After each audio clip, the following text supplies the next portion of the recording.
Magandang umaga mga kaibigan. Dito tayo sa reclamation area, Manila Bay. Ayan.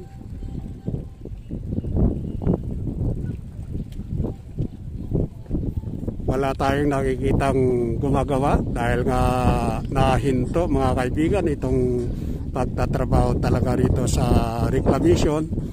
At pinahinto talaga ng ating Pangulong Ferdinand Bongbong Marcos itong ginagawa rito.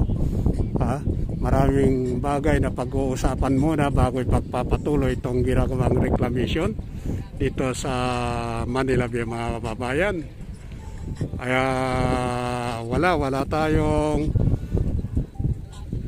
ibibigay na update itong kumundi ito ay upang malaman lang natin itong ginagawa rito or nakahinto yung mga birds na gumagawa rito. Ayan, naka-standby sila dito. Ito 2 weeks na ganyan yung itsura ng mga birds na naka-standby rito mga kaibigan.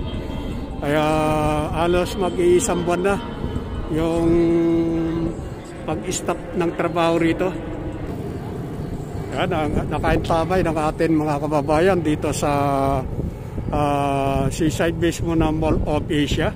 Marami sa ating mga kababayan nagmamasid at pinagmamasdan itong ginagawang reclamation dahil nga yung ating mga kababayan na nagpupunta rito. Maganda mga kaibigan ng mamasyal dito. Lalo na kapag kaganitong umaga na mamamasyal ka rito. At masarap, maganda mag-exercise dito, maglakad-lakad lang dito. Marami sa atin mga kababayan na nagpupunta rito para mag-exercise, walk-in, ayan, jogging, ride. Pagkatapos mag-ride ng atin mga kababayan ay dito ang istambayan para makita itong ginagawa. Masarap mo, lalo pagka umaga na ganitong oras ay maganda yung simoy ng hangin.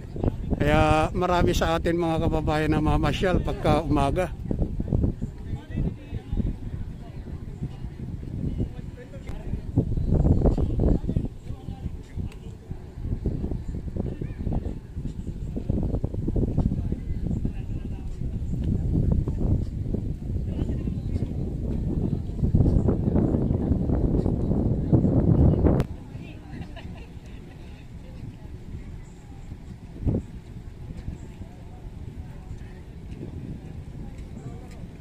Kaya maraming salamat muli sa inyong lahat mga kaibigan. Magandang umaga. Huwag niyo lang kakalimutan mag-subscribe sa ating pag-update dito sa reclamation at dito sa mga ginagawa.